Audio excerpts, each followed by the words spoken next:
donneur de leçons, escrimeur de la parole, dénigreur de l'ambition, pas ambitieux pour un sou, pas mieux qu'une vérole.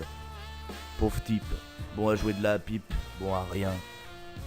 Les yeux critiqueurs, on va s'occuper de votre cas. Les bouches charnues qui déversent leur merde, on vous voit, on vous sent, on sait ce que vous faites, on sait ce que vous êtes. On va noircir de haine, on va vous sécher à grands coups de plume dans les dents, à coups d'arguments coupants, on va vous enfler. On vous voit, on n'a rien dit depuis trop longtemps, on a faim à l'aveuglement depuis bien trop longtemps. Alors on va vous dire, on va vous exposer, on va vous traîner dans la boue, on va s'acharner et on va vous rendre muet. Star du dimanche, soyez heureux, rassurez-vous, le prochain noircir vous sera consacré et on a des choses à vider sur vos têtes de consacrés. Ok. Mozart balance l'instru du gros clash. Moulin à parole, avis sur tout, c'est tout.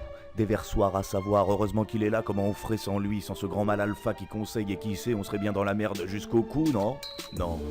Il juge, il passe sa vie à juger, il juge toujours pour aider bien sûr, mais il juge. Ne vous méprenez pas, s'il vous dit qu'il sait pourquoi vous faites telle chose, c'est qu'il a raison, parce que lui, il sait, il a vécu le bonhomme, alors il sait.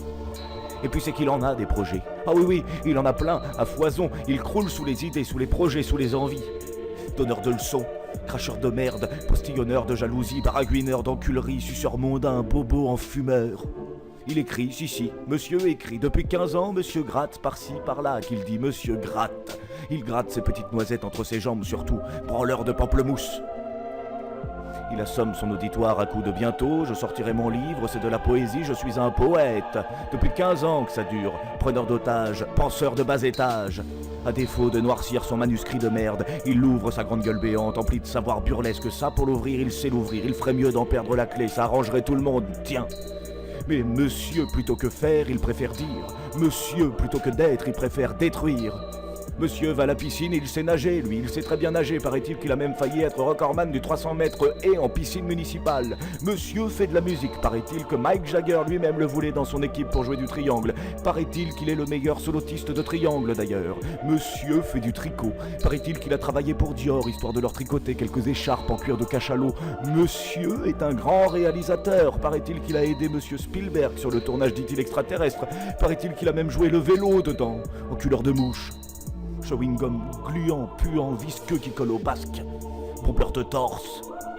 Mais la vérité dans tout ça, la vérité, elle est où? Moi, je vais vous la conter, la vérité. Quand vous entrez chez lui, vous le trouvez enfoncé dans un canapé défoncé. Il gît au milieu des bouteilles de bière vides, à moitié remplies parfois. On n'en voit plus le parquet tellement qu'il y en a. Et tandis qu'il dort, il bougeotte. Il murmure, il pleure. Tandis qu'il dort, on ressent le mal-être à plein nez, on en a plein le pif du mal-être. Il serre contre lui, comme un doudou unijambiste, les restes d'une photo de sa mère. Mère décédée trop tôt, mère défaitiste face au crabe, cancer dévastateur. Il rêve. De quoi rêve-t-il? D'une famille qu'il n'a jamais pu avoir? D'écrire son livre, de vider toute cette merde séchée depuis bien trop longtemps qui bouche son cœur. Il rêve qu'on le reconnaisse. Il rêve de monter ces marches rouges où les appareils photo t'éblouissent de reconnaissance. Il rêve de faire quelque chose, n'importe quoi, mais faire quelque chose qui le fasse exister. Alors tandis qu'il rêve, on le pardonne. On passe outre sa mythomanie maladive, on passe outre ses dires absurdes, on passe outre sa vie bancale et on se dit qu'un jour peut-être, il le fera son livre et qu'il sera grand et beau. Alors on sort de cet appartement en traînant des pieds. Le cœur retourné, les jambes flageolantes. Ça aurait pu être nous. On se dit qu'au final, comme nous, ce gars-là qui dort les tripes retournées de peur, il essaye. Tout simplement, il essaye. Au départ, le néant, puis la naissance. Alors on essaye, et on retourne au néant.